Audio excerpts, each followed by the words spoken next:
Hi, I'm Irma Tremblay, and you're watching MediaPlex News Now.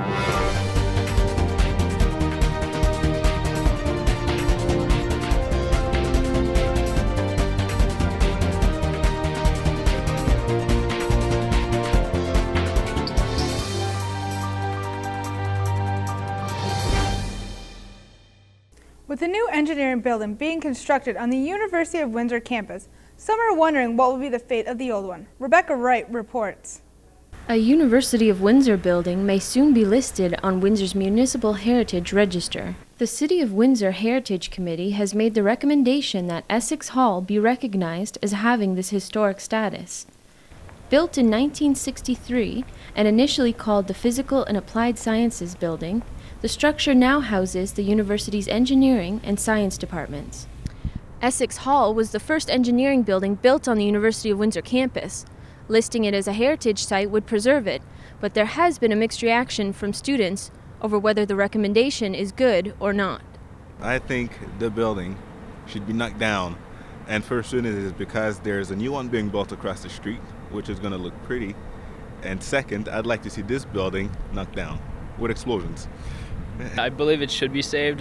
It's part of engineering. You know, we've spent so much time in this building, so I wouldn't want it to be demolished. But then again, I do look forward to seeing that new building.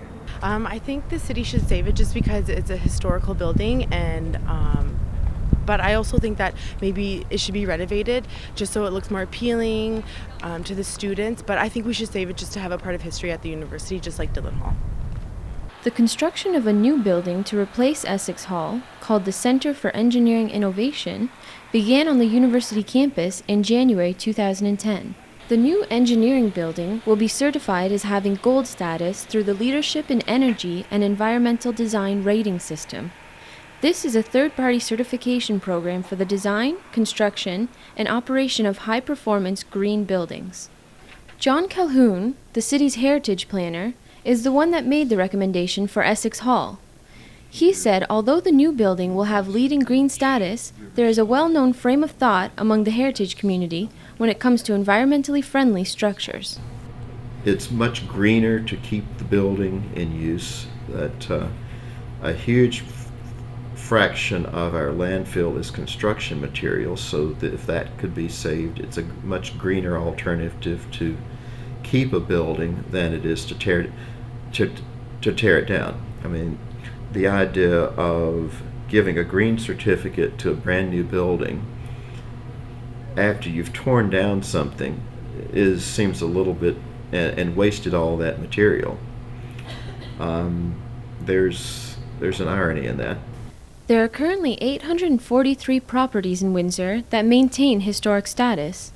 Just over 100 of them are designated, such as the Willestead Manor located in Walkerville, but most of them are only listed on the Heritage Register. Dillon Hall and Memorial Hall are two buildings on the University of Windsor campus that are already listed. Calhoun said people need to realize the importance of preserving Windsor's history through the listing of buildings such as Essex Hall on the Municipal Heritage Register.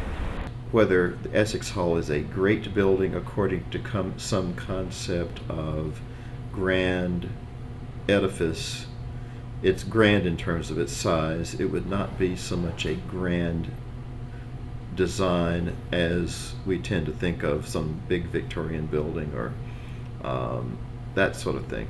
But it is a representation of its decade. And that was considered the smart building of the 1960s. It's not currently fashionable, but it is part of our big history. The recommendation will go before City Council for approval within the next couple of months. For MediaPlex News Now, I'm Rebecca Wright. February is Black History Month. Zainab Dabaja has a story on the history of black nurses in Windsor. In commemoration of Black History Month, over 50 students attended Toldo Hall at the University of Windsor to learn about the history of black nurses in Canada. Karen Flynn, the guest speaker, is a professor of women and gender studies at the University of Illinois. Flynn, author of Beyond the Glass Ceiling, Black Canadian Nurses 1940 to 1970, shared some of the research and narrations in her book. She says when people think of Black history, they need to think of it in a broader perspective. Here, the women that I focused on in my book is a part of that history. And history doesn't have to be about a sort of like great white men or great white women, but that these women, as trailblazers, they have contributed to this history that is Canadian history, but also women's history as well, and sort of Black history. Because oftentimes when we talk about Black history, there's a sort of incessant need to focus on sort of Black men. But that these everyday women, right, nurses, right, the fact that we have a history in this country of exclusionary policies, they broke those barriers, that story is important. Simarjit Sahuta, an attendee, said it's important to understand the history of Canadians from all backgrounds. Contribution to building this country from all ethnicities is important, that we do understand, but it is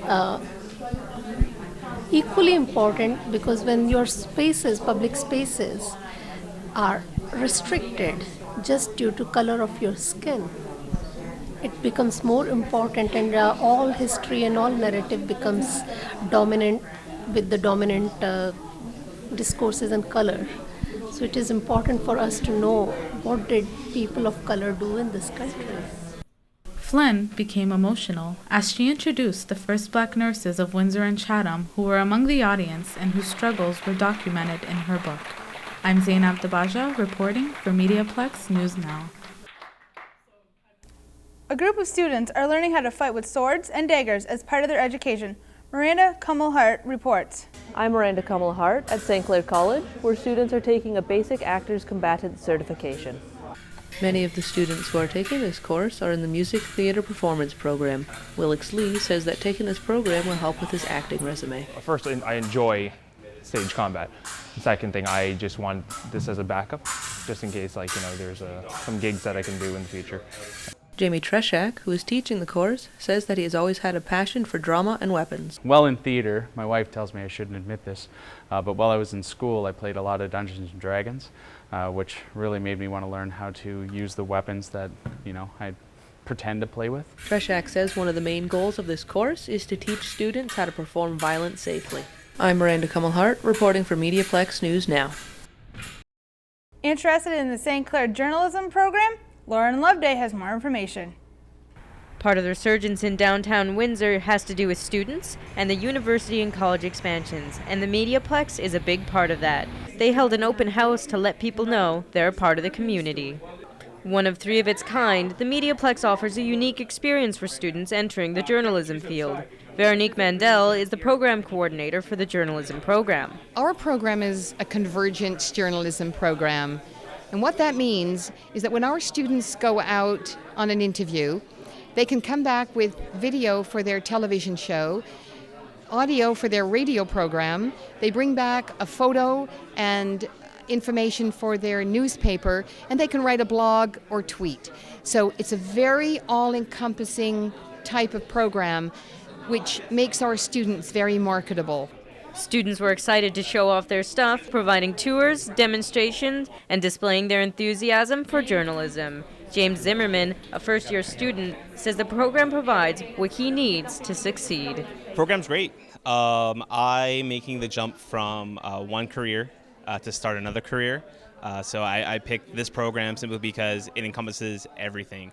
You're not just focusing on one particular subject, you're getting a broad range of different skills, and those skills can apply to a number of different possibilities. Although I doubt it'll be that cold this week, let's see what it looks like. Oh wow, Wednesday it will be partly cloudy. In September, St.Clair College will be adding 2 new programs to the MediaPlex, Public Relations and a Media Convergence Graduate Certificate. For MediaPlex News Now, I'm Lauren Loveday. Maybe you didn't know, but I'm from Prince Edward Island, and here is a fun fact. No place in the province is more than 16 kilometers from the sea. So now you know. And what you should know is what is in store for us in the next 3 days. Wednesday will be partly cloudy with a high of 6 degrees and a low of 1 degree. Thursday will be snow flurries with a high of 2 and a low of -2. Friday will be a mix of snow and rain with a high of 4 and a low of -2. We have 2 photos today. The first from Taryn Segarak, entitled City in Motion. The second, School Field Trip by Andre McCacaran. And did you know? On Saturday, March 24th, St.Clair College is having an open house. You can tour the campuses, check out the different programs, and get financial aid information. The Junior C Belle River Canadians have made it into the next round of the playoffs. Joe Elliott has more.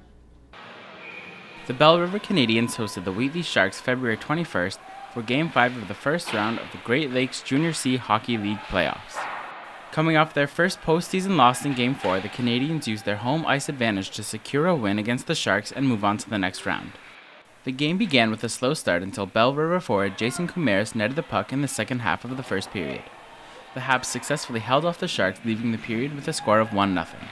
Wheatley's Trevor Grieve answered the Canadians' goal in the second period, but Belle River was quick to gain the offensive edge with Brendan Larocque scoring the team's second goal.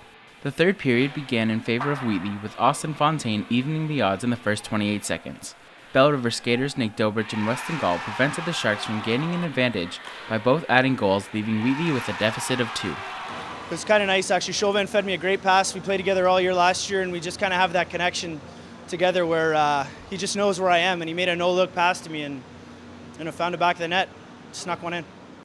Pulling their goalie came out in favor of the Sharks after their extra attacker Curtis Ouellette netted a goal, leaving them only 1 point behind.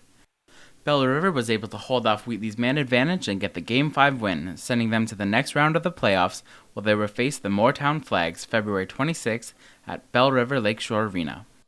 Head coach Mark Segan was pleased with the team's performance and is looking towards the next round of the playoffs. Oh, I'm very pleased with the game. Obviously, you wrap up a 4-game series against a very tough team, and we didn't have our best effort Sunday, so for the boys to bounce back and finish it at home, we're very satisfied. If we wouldn't have won tonight, it would have made for a long series. Moortown's a team that's very physical. They dump and chase the whole time.